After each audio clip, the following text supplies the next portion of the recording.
Hi, and welcome back to Ask a Pennsylvania Dutchman. My name is Chris LaRose. This here is Douglas Maidenford. How are you, Doug? I am A-OK, buddy. Well, that's darn good. Alright, well, today's question comes in from Ernie Breiner of Schuylkill County, Pennsylvania. We met Ernie Breiner last year at the Kutztown Folk Festival. He said we're great. Well, that's one. That's one. Well, Ernie asks, I've heard and read about the 7 sweets and 7 sours at traditional Pennsylvania Dutch table. I sat at and gorged myself at some pretty full PA Dutch tables before, but I didn't know if I ever saw one with 14 plus different foods items. Can you explain what the 7 sweets and 7 sours are to the audience and give an example of what such a table might include? So there's this tradition that at a meal you should have 7 sweets and 7 sours on the table. But like Ernie, and you gotta have one of everything. I don't think I've ever been at a meal where there was that many there. The whole idea is you want to have a balance of sweets and sours. So just quickly, typical sweets might be apple butter or cottage cheese or applesauce or something sweet like that. And then on the sour side, pickles or coleslaw or pepper cabbage, something that's sour. But the whole point is the table has to be balanced, just like life. Yep. You want a balance. You don't want too much sour and you don't want too much sweet. You always want to keep a balance. You know, if you think about it, everybody when they want to talk about like Zen or Chi or balanced energy, What's Chi? Well, they go over and they study about like, a lot of these Asian cultures where they have the martial arts and they meditate all day and they center their energy and have it balanced and stuff like that. Okay. But the people who invented that were the Pennsylvania Dutch. Well, I would imagine so. We've been eating this way for years. Yeah. And you gotta have, like what Doug said, is you gotta have a little bit on the left, a little bit on the right, and it works out in the end, So there's also a very rare form of PA Dutch martial arts too. There is? Yeah. That's how rare it is. Yeah, I'll say. Yeah. What is it? Well, it's kind of like that karate stuff that they do over there, where they gotta center their energy and they get balanced, and then they start doing it. But it all comes into like picking weeds and. How'd you learn this? From you.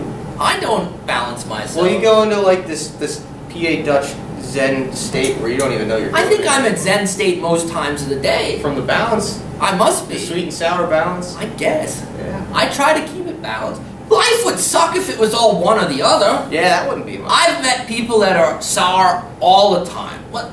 They're not good. They're not fun to be around. Then I also met people that are sweet all the time, and that's just fake. They'll just give you diabetes. It's like, it just comes off too much. But you find that balance between sweet and sour. Well, that's what you want. I think it makes sense. And you gotta have 7 different kinds of sweet and sour, because you can't just have one kind of sweet and one kind of sour. Well, that's shallow. That's balanced in this way, but it's not balanced in this way. Yeah, you want to balance. Yeah, like a plate on a stick. On a stick. Yeah. That's a good analogy. Filled with 7 sweets and 7 sours. In like the pyramid of Pennsylvania Dutch culture, you've reached Zen when that plate doesn't wobble. Yeah. It's that simple. Sure is. Look, people spend their whole lives trying to reach Zen. And you don't need to. Gee, some no. Yeah, you just need some hot bacon dressing. Just spend some time with us. Yeah. Problem solved. Once again, it's that simple. Vital information for your life. Keep your life balanced. Keep your table balanced too. Yeah. That's and keep the people in your life balanced. Yeah. It's simple living. Yeah. Because for every weed you pull, a good vegetable comes up. That's deep. That's deep. Confucius say. But what would the Pennsylvania Dutch version of Confucius be? Confused. Confused says, Sogt. When you pull a weed, a good plant comes up. Na, Zalkes of Deutsch. Wenn du ein Unkraut rausrobbt, kommt ein guter Pflanz drauf. Yeah. Namaste. Maybe we could start our own, Dutch yoga? No, no yoga involved. Just people could pay us, and we could sit in a room and You could strum the auto harp in the corner, and I could, or the banjo, and those girls could go crazy. Yeah. And I could give out things like Worldly that. knowledge. I'm like the Buddha, but the Pennsylvania Dutch Buddha. What would another piece of worldly knowledge be from the PA Dutch Buddha? You can't hoe straight if you're looking back. That's deep. Wow. That's impressive. Did you just make that up? No. Well, maybe. I might have stole that from somewhere. Hex sign of life must always be circle. It's true. It doesn't stop. It just keeps going. Alright, one more to balance this one out. Can't end on 3. Don't hurt yourself. Balance in life comes from two-hand hila hop.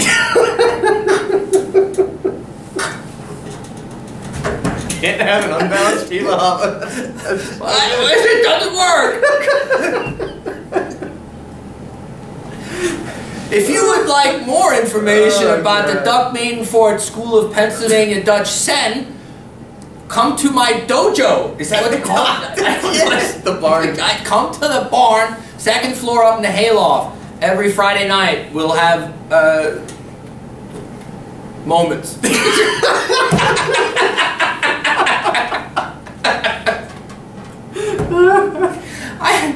I had a sad moment one time in the hayloft. Yep. At least I did. I don't know. I hope so. Otherwise, it would have been balanced. Yeah. She might not have, because you would have had the Zen moment there. Oh my. Keep those questions coming. Yeah. That's for sure. And subscribe to the YouTube channel if you haven't done so yet. We need more people. Yeah. Spread the gospel. Alright, well, you heard it from the Dutchman. Until next time. Stay balanced. Yours Dutchly. Yours Dutchly. Mox good. If you have a question, why you have to email us at busterpa@yahoo.com.